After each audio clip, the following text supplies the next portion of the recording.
Allô, allô tout le monde. Je viens d'arriver à un rendez-vous, mais je suis comme 20 minutes en avance. Alors, j'ai pensé vous faire un petit message.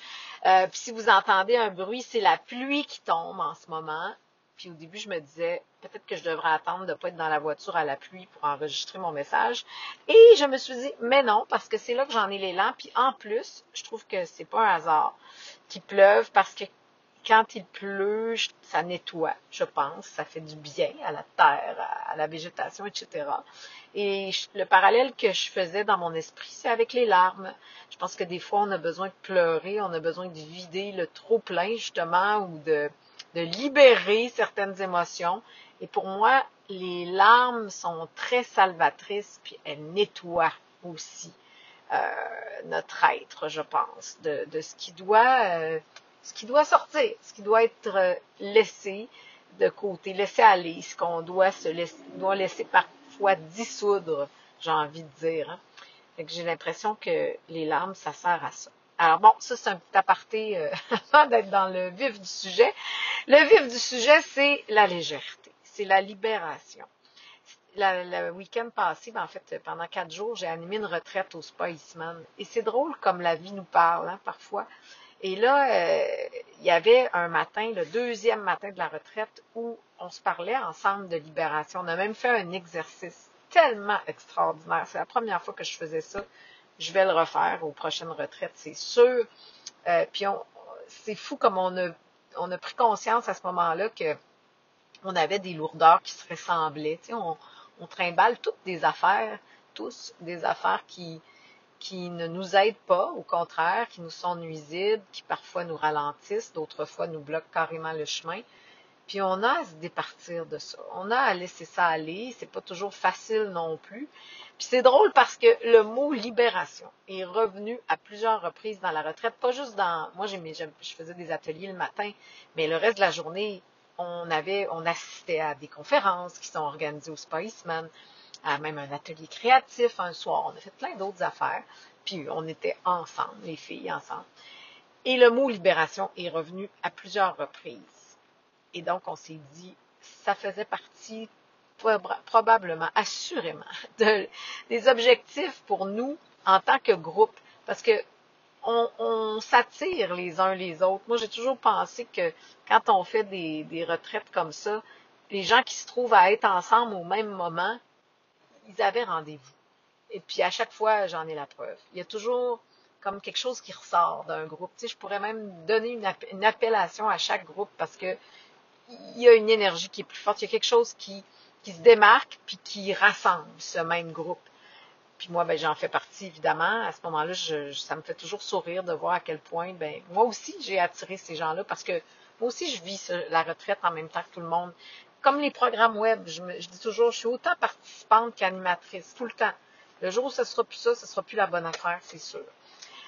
Et donc, ben, en tant que participante dans la vie actuellement, ce que je suis en train de réfléchir par rapport aussi à la libération, c'est à quel point ça fait du bien de vivre notre vie, bon, pour reprendre le titre d'un livre que j'ai écrit, avec joie et légèreté.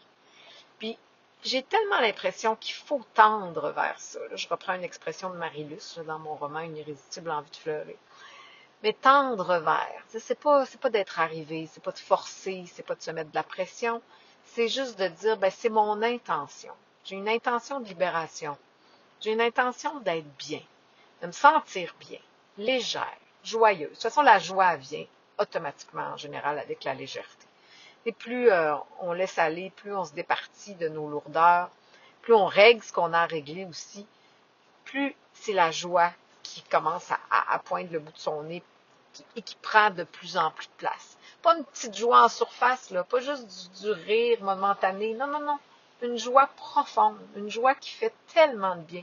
Une fois, oui, mon Dieu, beau lapsus, une joie qui nous guérit en quelque sorte. Puis là, ben, je suis beaucoup dans ce processus-là actuellement. Puis je me suis dit, ben, je ne dois pas être la seule à en avoir besoin.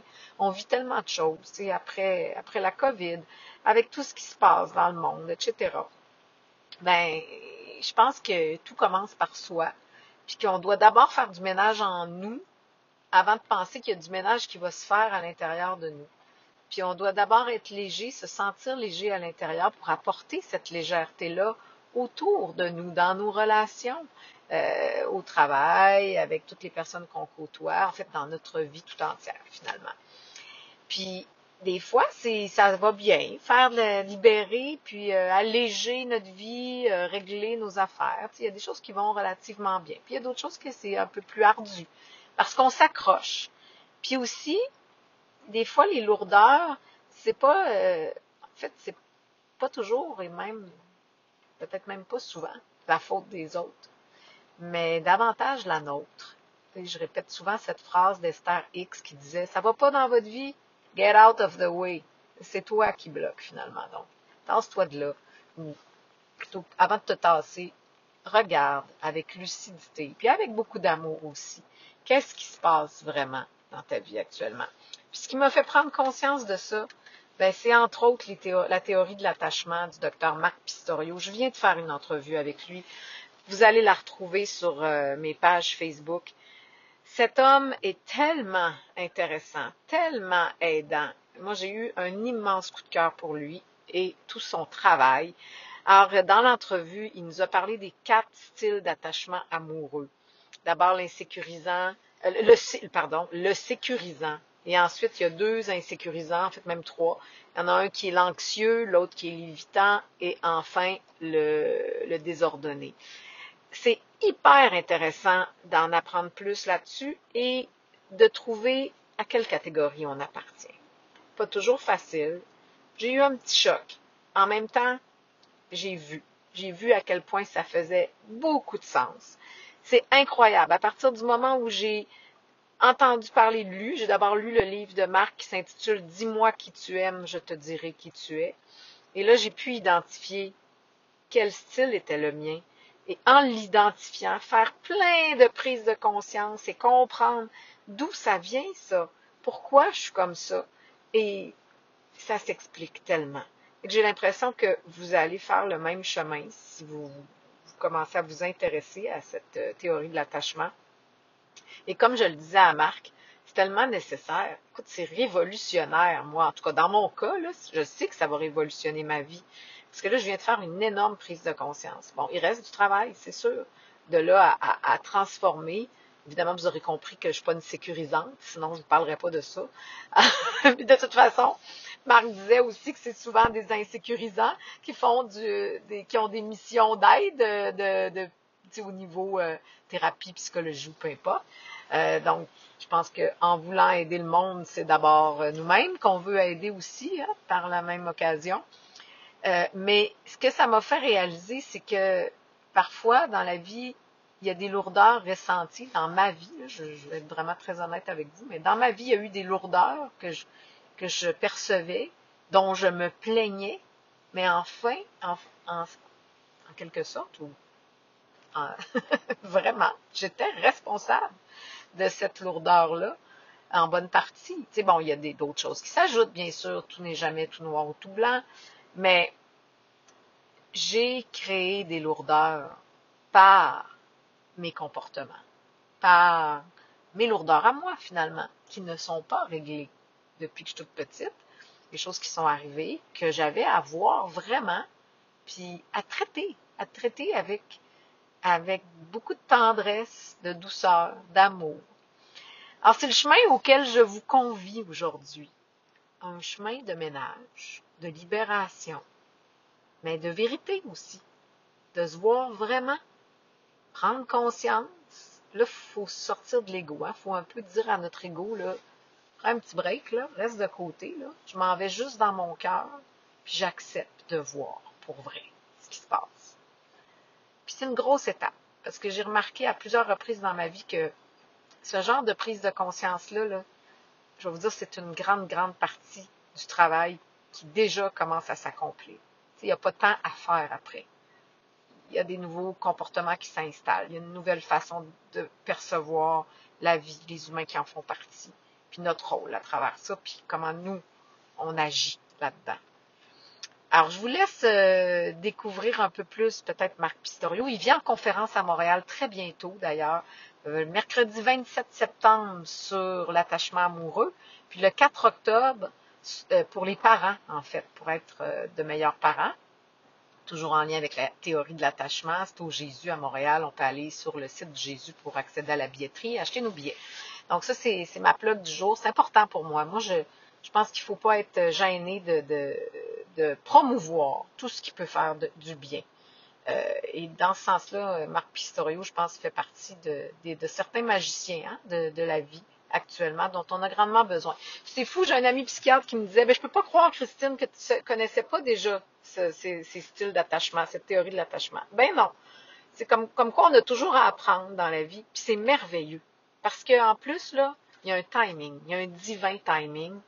Et je pense que peut-être que si j'avais appris ça avant, puis peut-être que j'en ai déjà entendu parler, puis je l'ai juste oublié, puis j'ai pas accroché. Mais actuellement, à bientôt 53 ans, j'avais vraiment besoin d'entendre ça, puis de faire le travail qui vient avec. Alors mes amis, je vous souhaite beaucoup, beaucoup de libération, de légèreté. En fait, si vous vous sentez pris, si vous sentez qu'il y a des lourdeurs dans votre vie, si ce n'est pas le cas, tant mieux, profitez-en, parce que ce sont des beaux moments de vie aussi, ces moments-là où on se sent plus libre et léger. Puis c'est là qu'on est au meilleur de soi, je pense, pour contribuer.